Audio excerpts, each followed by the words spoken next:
I'm going to teach a new software. I'll tell you why I'm going to teach a new software and everything.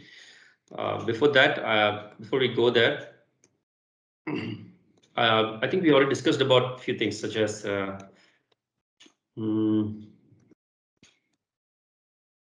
there are familiar softwares in the industry, so such as Redshift. Go away. Yeah, look at this one.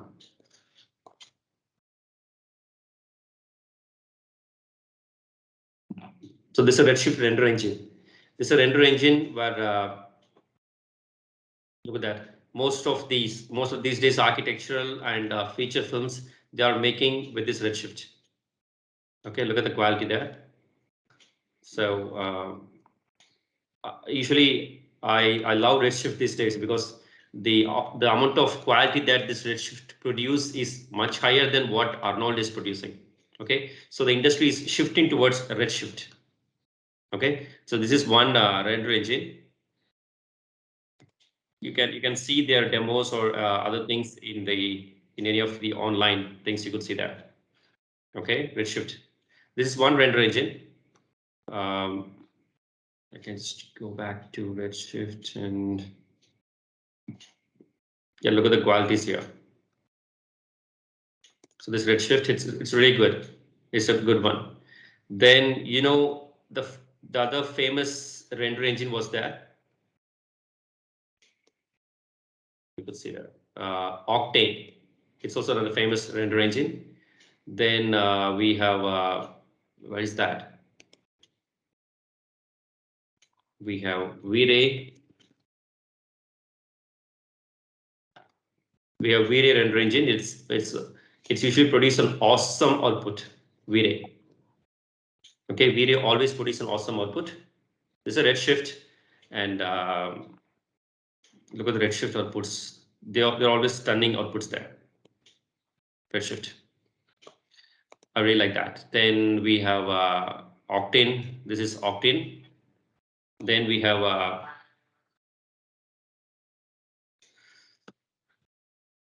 V-Ray. Look at the quality there it produces. Similarly, there are many other render engines we have, such as Redshift, Octane, V-Ray. Then what else we have? We have Mental Ray, but it's not that good these days because it's slow. Okay. And similarly, we have other renders like Keyshot. Okay. So there are very famous render engines like that. I would put V-Ray there. Then Octane. There are also other render engines, and we are now learning Arnold because that's mostly and faster. But the better is Redshift, and the next to the best output is V-Ray. So these are things the industry is using normally these days. Okay, and apart from that, I used Octane, but I'm not a big fan of Octane, but it's fine. So now I would like to teach you Keyshot. The reason why I pick Keyshot is because it's much faster and it is a global illumination technology. Okay, so you don't need to put the lights and ready for the product to be get lighted. So that's the main reason why I like Keyshot. Okay, it's much faster than V-Ray, but it can produce a similar kind of output. V-Ray, you can't compete with V-Ray and Redshift. That's something big one. Then why Keyshift? For ready-made product lighting, we could use Keyshot. I personally recommend this.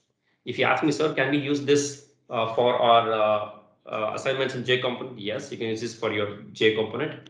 Okay, and why? And this is third party. It's not comes. It doesn't comes with Maya. Like Arnold it comes with Maya, but Keyshot doesn't comes with Maya. So I shared the installation files with you and also how to install it. Then why, sir, can I use this in industry? See, there is a big thing there. Keyshot is a global illumination setup. So whatever the product you put, it just illuminates it just like a dome light. Okay, but much faster and much better. Keyshot would do. So, but when it comes to lighting a cinematographic, a CG element like in movies and feature films, then obviously you need a key light, fill light and backlight, rim light, all those things. So we need all those lights. So you can achieve that cinematic lighting only by using Arnold or Redshift or Mental Ray. Okay, V-Ray is also a kind of a global illumination thing. So that's the reason I'm teaching a Keyshot. And the second point is, this is just for your extra knowledge. Okay, just for an extra knowledge. I won't be asking any question in it. There won't be any assignments on it. There won't be any test in it. Okay, it's just for extra knowledge, just to add one more software with your portfolio. Okay, and the learning time is too easy. Learning time is just 1 hour. That's it. You don't need too much of time for this. And it's the most important thing is ready to render. That's it. You just put your 3D model there, click, that's it. You don't need to put your light, you don't need to bring a dome light, you don't need to put a map around you. So those are some of the things that you may not need. And you are kind of a person who don't work right from the beginning. Okay, we usually work at the end of our deadlines. So when it comes to deadlines, then I think you need some render engine in your pocket that could do the work within a minutes of time. Okay, so that's the reason why we're going for this. And you guys have any questions on like this? Like, you guys have any questions on or any other things like why to learn Keyshot or anything like that? So please ask me. In the meanwhile, I can go to the class. I'll just make some simple model. Okay, then we go to the class there. So.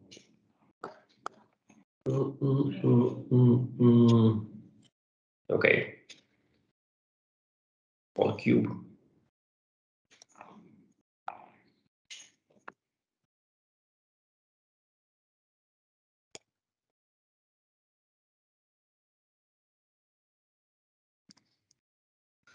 I'm not happy with this. Maybe go with a table.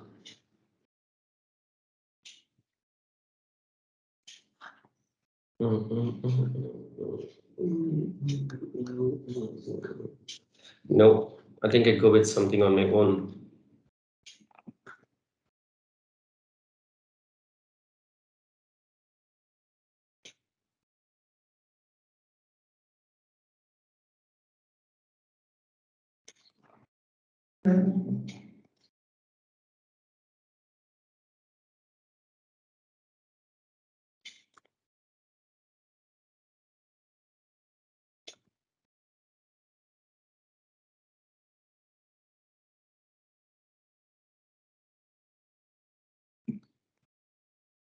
Or I can tell you this, I go with my poly modeling, I take a cylinder, then I go to the sections, I increase subdivision sections to maybe 50, then subdivision height, this be the radius will be bigger. Great.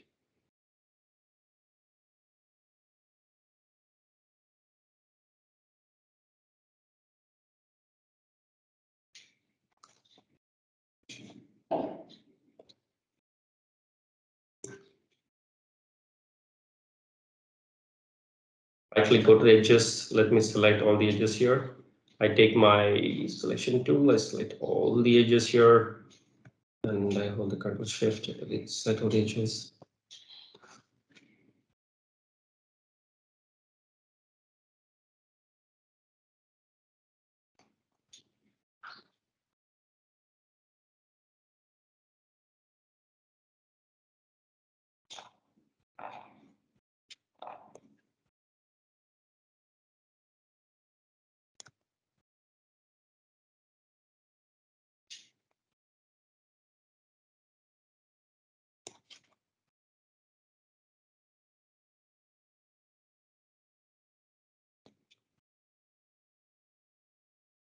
Double click and select all the edges here. I can shift right click, I go to the bevel edge options, and the segment is 0.5.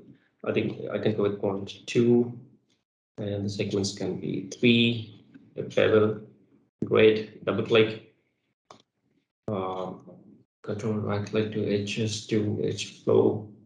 Continuous edges, yes, it's done. Then I press G. So I should try to like a bit of bevel options 0.23 and bevel. I think I will get that. Anyway, let me double click here. I press D, here G.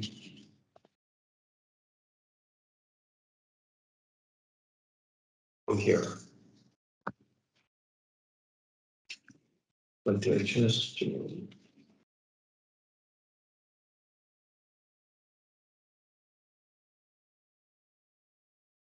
okay.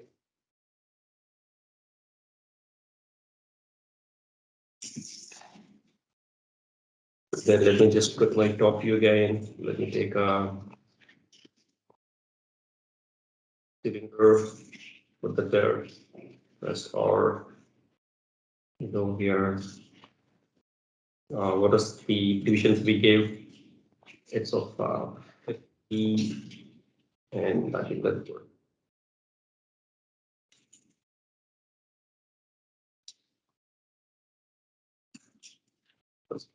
Little.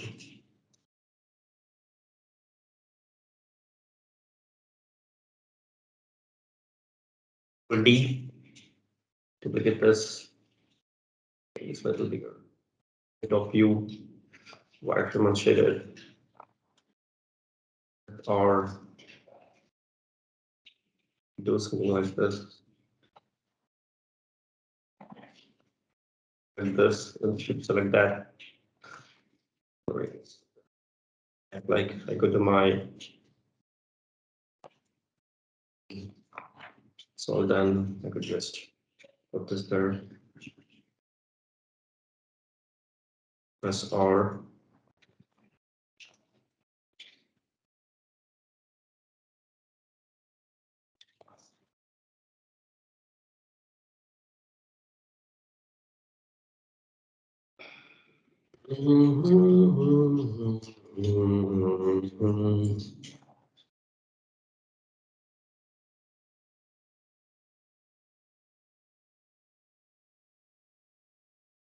Let me select this one. I go to my. Maybe I get the chip right here. I can find that. Yeah, there is one bad thing which I don't like with mine is they often change everything. Control D, the x-axis. They just move it there. All move it up. And I should go to my shelf. I should delete my history.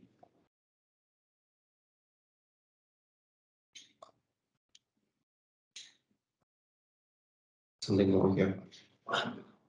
Did I do? Edit. Delete all by type, no history. Even non-deformed history. God, it's really killing me. Okay, I'll handle them later. So this is fine. The next thing I need is maybe create one cylinder again. So cylinder, I bring it here, the same sections, subdivision be 50 and radius be a little, fine. Let me just break this, do it like this. And let me just shift right click the multi-cut. I use my multi-cut there, and then I use my offset edge loop. Great.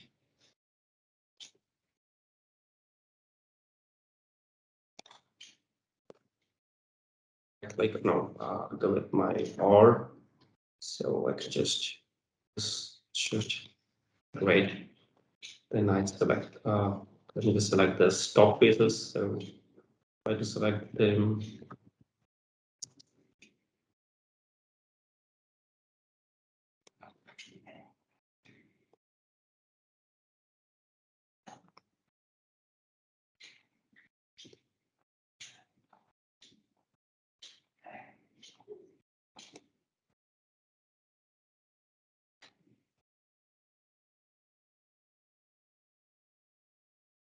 select all, select only the bottom.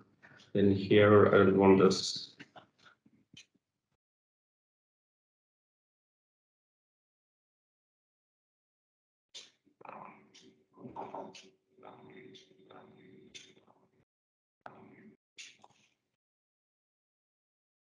Happening. I hate that, but it's not happening. The problem here is the edge, whatever I did here, it was not working perfect. So maybe I can go with a little shift. Then I press R, I scale that. So that we might find. Then I come down here, I can press select, then I move it there. Get it up. Then I hold my shift, I push it inwards. With that being selected, let me just save the file. So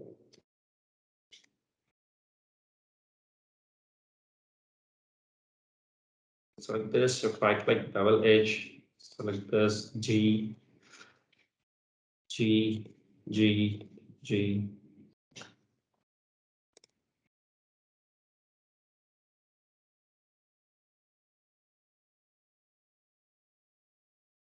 I can have another cylinder. Yeah, I think I had done some mistake there with this. And the subdivision axis has to be 30 or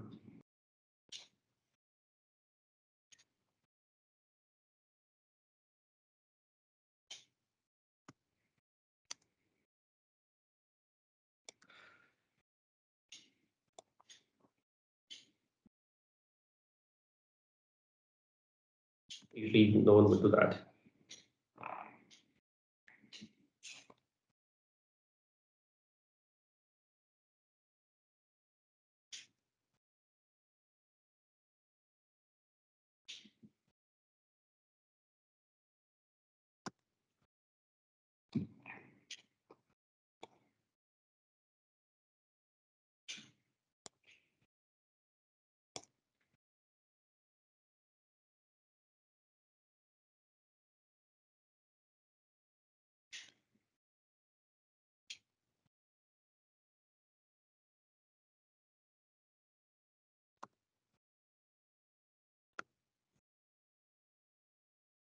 So this was cigarette butts, and this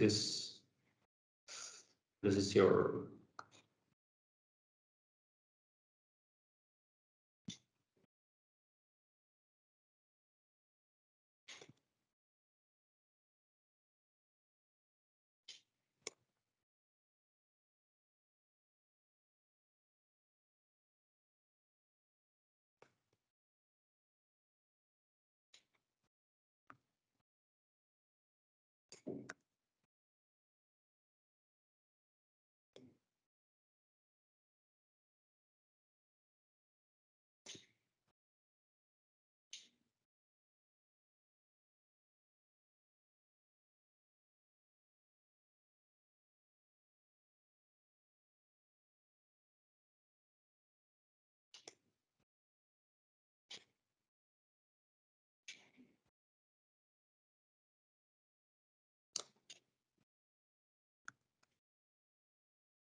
don't need to tell you what I'm doing with in terms of modeling, right?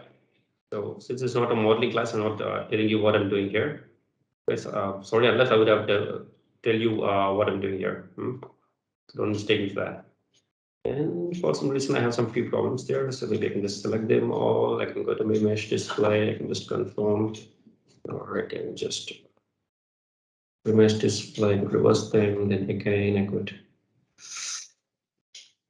reverse them, set to face. Every problems there. Maybe I can just move it out. That's fine now. Just take this to the table there.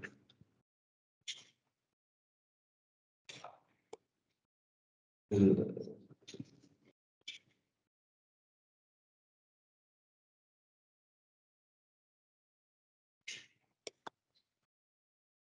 So I have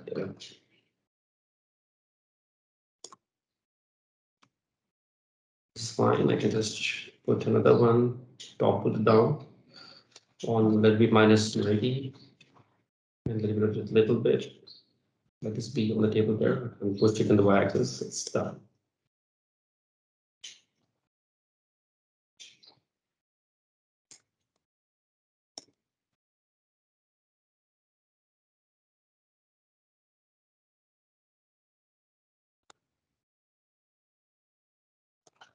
So of course you can have a bottle or you can put a water can or anything you want. So these are things now. Please listen, guys. Listen now. I'll just save the file. Now what I'm going to do is I'm going to create a plane. Listen from here. I'm going to create a plane. That plane I just brought it up above the yeah. I just bring it above the object. Now let me increase the plane here. The plane section has only subdivision of 10 by 10. Yeah, you see that. So 10 by 10. Let me just go with 100 by 100. So get 100 by 100 and let me just scale that. Let's not scale it up too much. Scale it up to a level. So it should be little extra from all the four sides. And I think it will just move it out. Now watch carefully. Select this one, name this as cloth. Okay. And this one is my table. And this one is the stand on the left side. So this one is the stand on the right side. And here I have the glass. It's not actually a glass. You should say that it's different. It's a tumbler. Then I have a cigarette tray. Okay, so I just think that's a tray. Then here are my cigarette butts.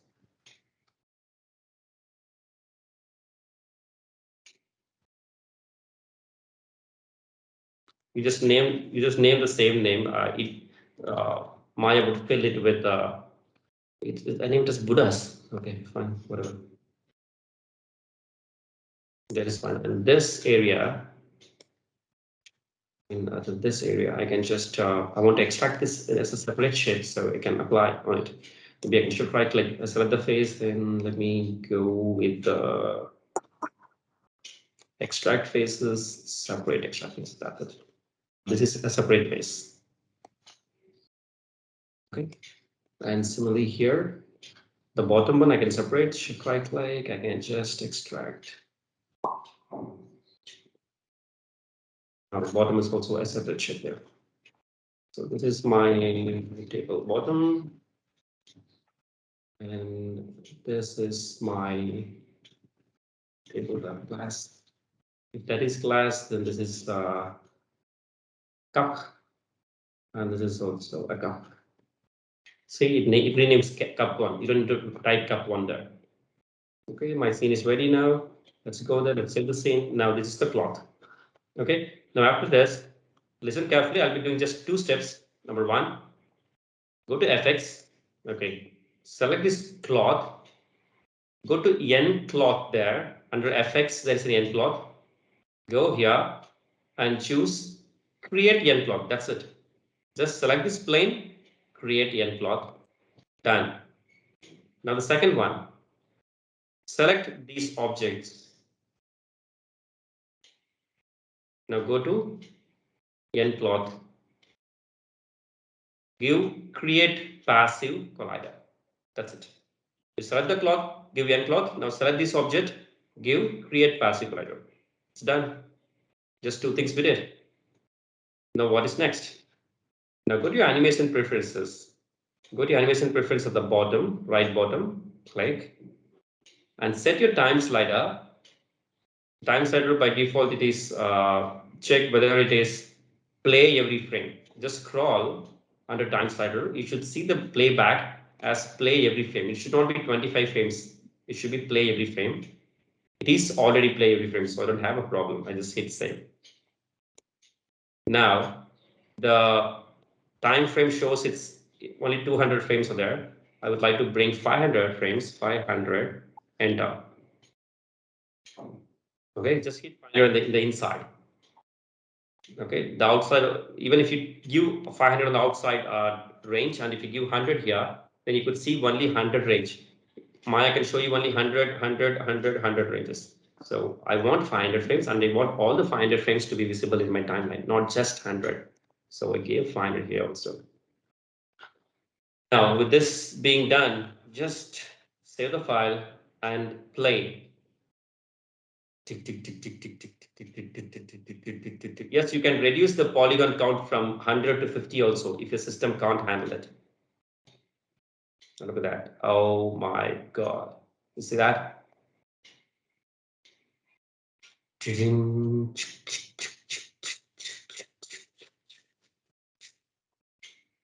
That is good. Yeah.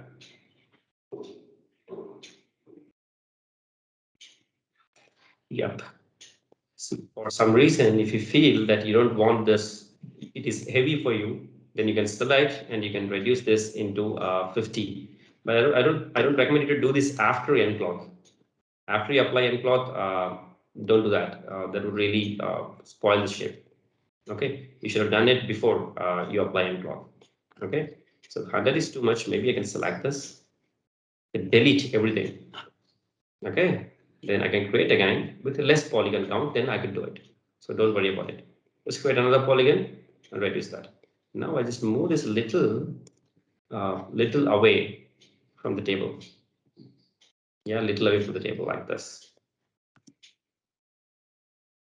And see what happens.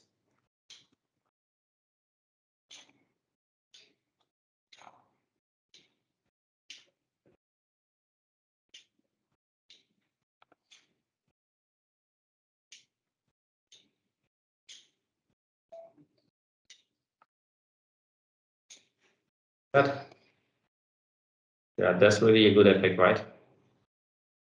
So, but I don't want this edges, I don't want this space. So maybe I should go about. Let me check. Can I scale this? Put this now. Let's see what happens. Yeah, it is working after scaling. Because I don't want too much on the ground. So I'm just waiting to stop this simulation. We don't call this as animation, it's simulation. Okay, stop this here. Look at that. That's a plot effect, right? That's very cool.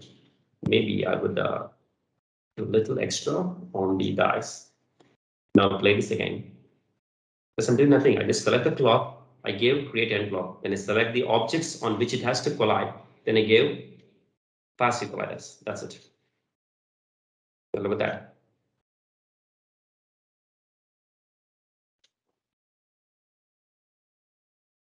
Very fine. Then I stop here. And I stopped it. Look at that. Now the same, but this time I'm going to rotate it a little bit to create some artistic effects, maybe like this. And I could just play.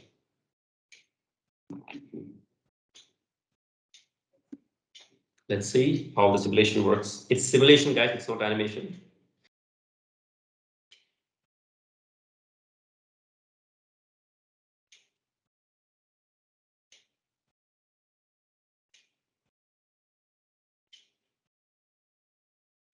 I just stop with that. So if you want, you can play it further, or you can just leave it after this. Okay. So with shows, maybe I can just play it a little. Look at that. So this is the kind of effect we created with the help of this. Okay. I just want you guys to know that how did you create this? We just presented the cloth, go to end cloth, create end cloth. Select the objects, go to end cloth, create passive dots. That's it. It's all done. Now I select this object. Now we are in frame number 142. If I go back to the first frame, this will go back to the add. I don't want this to be add. I want this object to stay here in this shape from the first frame. I repeat again, I don't want this object to go back to the air in the first frame. So when I just go back to the first frame, now I'm in 142. If I go back to first frame, the object will be on the air back. So I don't want it to happen. I want this object to be in this position as a first frame. So with this object selected, with this current frame, I'm going to Fields Solvers menu. I'm going to get set initial state set for selector. When I give this, the cloth will be like this forever. And if you don't want, if you feel like so this doesn't look like a cloth, you can select this all time, and you can go to your channel box, let's say end cloth shape. There you can see the friction. The friction is 0.1. If you increase the friction to 0.5, I think I can go to 0.5. Really?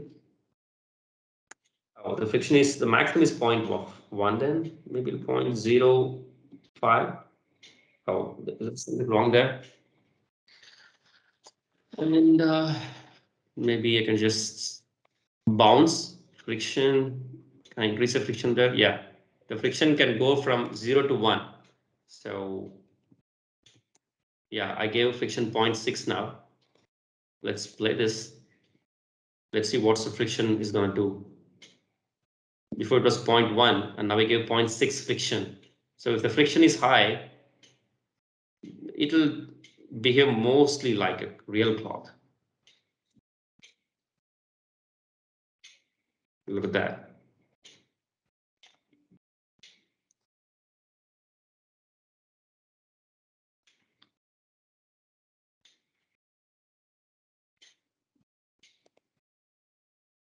Okay, this is fine.